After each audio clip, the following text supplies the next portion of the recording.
Hello students, welcome back to my channel which is dear ma'am. How are you all? आप सब कैसे हो? I hope you all are fine and healthy. So today we are going to start the first topic of maths, name is rational and irrational number. तो basically आज हम लोग छोटा सा टॉपिक एक पढ़ेंगे रैशनल और इरेशनल नंबर्स के बारे में, ठीक है? So without any time waste, let's start. Yes, first of all, learning outcome. Understand the difference between rational and irrational numbers. First of all, हम लोग rational और irrational numbers के बीच में difference पढ़ेंगे, ठीक है? Approximate the value of irrational numbers. तो rational numbers क्या होते हैं? A number is rational if it can be expressed as a fraction. देखो, rational numbers वो होते हैं जो हमको fraction में दिखते हैं, like 1/9, 2/8, ठीक है, 1/7। अगर हमको इस फॉर्म में नंबर मिलते हैं तो वो हमारे कौन से नंबर होते हैं? वो हमारे होते हैं rational numbers. It includes positive and negative numbers including zero.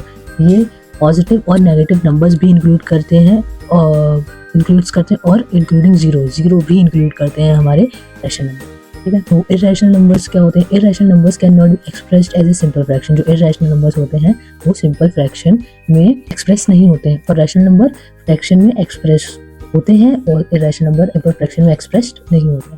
When written as a decimal, they are non-recurring and do not terminate. देखो, इरेशनल नंबर्स कौन से होते हैं? नॉन रिकरिंग होते हैं, ठीक है? और do not terminate, ये टर्मिनेट नहीं होते। लाइक देखो, ये है पाई की जो वैल्यू है ना, वो होती है, ठीक है, 2.6173। ये क्या है? ये नॉन रिकरिंग है। ये क्या है? नॉन रिकरिंग है एंड डू नॉट टर्मिनेट है, ठीक है? इरेशनल नंबर्स हमारे ऐसे होते हैं। और रैशनल नंबर्स कौन से होते हैं? फ्रैक्शन में होते हैं, ये हमारे सिंपल फ्रैक्शन में नहीं होते, ठीक है? ये इसमें पॉजिटिव और negative integers, positive and negative numbers होते हैं, और प्लस साथ में जीरो भी होता है, ठीक है?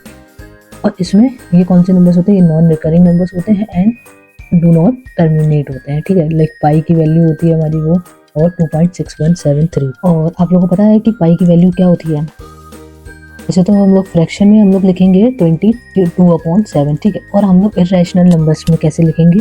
हम लोग इरेशनल नंबर्स में 3.14159, ये हमारी किसकी वैल्यू होती है? हमारी पाई की वैल्यू होती है, ठीक है? ये हमारी होती है इरेशनल नंबर्स होते हैं, ठीक है? और रैशनल नंबर्स 22/7 वाली वैल्यू होगी। Got it? Next, approximating irrational numbers. अब इरेशनल नंबर को हम लोग अप्रोक्स कहाँ तक पहुँचेगा वो, अप्रोक्सीमेट द वैल्यू ऑफ √6। इसको हम लोग क्या बोलते हैं? इसको हम लोग बोलते हैं रूट, ठीक है? इसको हम लोग क्या बोलते हैं? रूट बोलते हैं, ठीक है? √4, √6, √9, हमको √6 की इरेशनल नंबर में वैल्यू बतानी, ठीक है?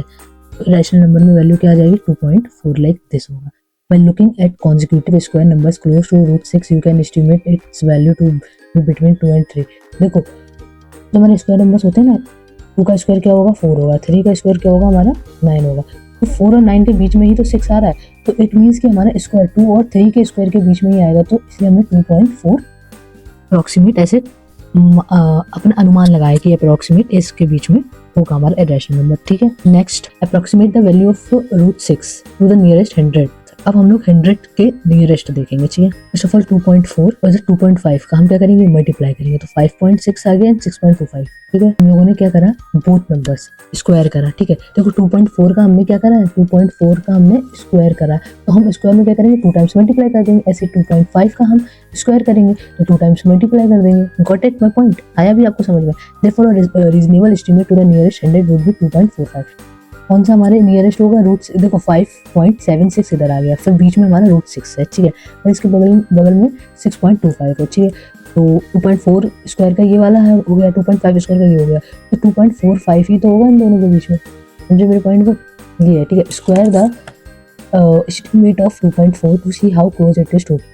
हमने 2.4 का स्क्वायर करा एंड हमने 2.5 का स्क्वायर करा, तो हमें पता चल गया कि हमारे पास √6 के पास कौन सा है नंबर? हमारे √6 के पास 2.45 है, ठीक है? तो प्रैक्टिस क्वेश्चन, अभी हम लोग कुछ क्वेश्चंस क्या करेंगे? प्रैक्टिस करेंगे। फर्स्ट क्वेश्चन है, locate the 2 integers which √5 lies between. क्या होगा इसका सॉल्यूशन? लोकेट द 2 इंटीजर्स, ठीक है? इंटीजर्स को हमें लोकेट करना है, तो √5 क्या होगा? 2 and 3। इसको हम लोग ऐसे करेंगे, ठीक है? अभी आपको भी प्रॉपर अच्छी तरीके से सॉल्व करना खुद से, ये आपका होमवर्क भी है, ठीक? सेकेंड क्वेश्चन है, which letter on the number line best represent the value of √7। ये भी आप खुद से होमवर्क करोगे ना, फिर आपको क्वेश्चन अच्छे से आएंगे समझ में, है ना? Which is the best estimate for the value of √7 for the nearest 10th, ठीक है? ये भी आपको करना है सॉल्व। मैं सॉल्यूशन नहीं दिखाऊंगी जल्दी, ठीक है। तो करना है, फिर मैं कमेंट करके आंसर बताना, फिर मैं बताऊंगी आंसर आपका सही है या गलत है। Okay, which is the best, अभी आपके लिए चैलेंज है कुछ, which is the best estimate for the value of √82 to the nearest 100। ये भी आपको करना है, सॉल्व बताना है। Write down the approximate value of 2 pi की वैल्यू लिखनी है। Write down the approximate value of 2√3 to the nearest 100, ठीक है। इसकी सॉल्यूशन देखते हैं। Which is the best estimate for the value of √2, क्या होगी बेस्ट वैल्यू? 9.06, ठीक है। Second question, write down the approximate value of 2 पाई। देखो 2 पाई की वैल्यू क्या थी, एक तो थी फ्रैक्शन में 22/7 थी, ठीक है। ठीक है, इसको ऐड कर लोगे हो जाएगा, फ्रैक्शन आप करोगे, एलसीएम लोगे और हो जाएगा क्वेश्चन, ठीक है।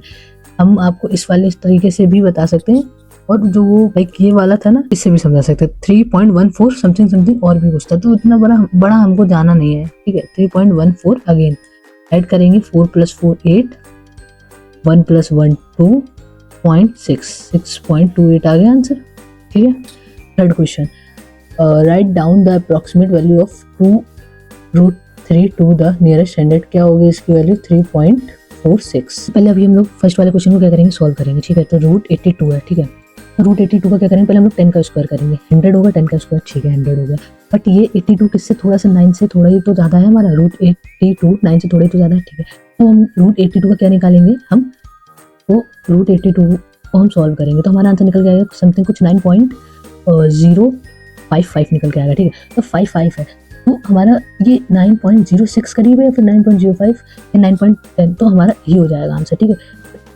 थर्ड वाले डिजिट में आप देखो 5 है। तो अब हम सबको पता है कि अगर 50 से ज़्यादा अब एबव होता है तो फिर वो बड़ा उस इधर साइड वाला नंबर हो जाएगा, जैसे 100 है यहाँ पे और यहाँ पे 10 है, तो हम इधर वाले नंबर पे नहीं जाएंगे, हम इधर वाले नंबर पे चले जाएंगे, समझ मेरी बात। तो ऐसे इसमें हमने करा, तो 9.055 था, तो हम 9.06 में तब हमारे में, ठीक है। तो ये है इसका आंसर। सेकंड वाला तो मैंने सॉल्व करके आपको बता ही दिया है ना। नाउ थर्ड वाला क्या है, तो हमें 2√3 हमें सॉल्व करना है नियरेस्ट 100 के, ठीक है। तो ऊपर वाला भी नियरेस्ट 100 था, इसलिए हमने यहाँ पे 10 का स्क्वायर करा। ये वाला भी नियरेस्ट हमारा क्या है, 100 है। फर्स्ट ऑफ ऑल हम लोग क्या करेंगे, √3 को सॉल्व करेंगे। हम जब √3 को सॉल्व करेंगे तो लाइक समथिंग हमारा 1.732 आएगा हमारा आंसर, ठीक है, अप्रॉक्स यही आएगा। फिर हम उसमें क्या करेंगे, हम इसमें अब 2 का मल्टीप्लाई कर देंगे इसमें, ये जो हमारा भी आंसर निकलता है इसमें क्या करेंगे, 2 का मल्टीप्लाई करेंगे। जब हम अपना 2 का मल्टीप्लाई करेंगे तो हमारा आंसर कितना आ जाएगा, 3.464 आएगा, ये आंसर आएगा। तो लो आ गया आपका आंसर, अभी आ गई अच्छे से पूरा समझ में सॉल्यूशन। नेक्स्ट, अगर आप लोगों को कोई भी डाउट हो इसमें, कोई भी क्वेश्चन हो, कोई भी क्वेरी हो, तो आप प्लीज़ कमेंट करके मेरे से पूछना, मैं ज़रूर आपके कमेंट का रिप्लाई दूंगी, ठीक है। सो बच्चों आज के लिए बस इतना ही, फिर मिलेंगे नेक्स्ट वीडियो के साथ और टॉपिक्स के साथ। जैसे मैं आपको कोई भी कन्फ्यूजन होती हो, प्लीज़ अगर आपको कोई भी टॉपिक क्लियर ना हो तो आप प्लीज़ मेरे को कमेंट ड्रॉप करना, कोई भी टॉपिक हो मैं उसको पक्का एक्सप्लेन करूँगी, ठीक है। तो आज के लिए बस इतना ही, फिर मिलेंगे नेक्स्ट वीडियो के साथ। Bye bye, take care, see you soon all.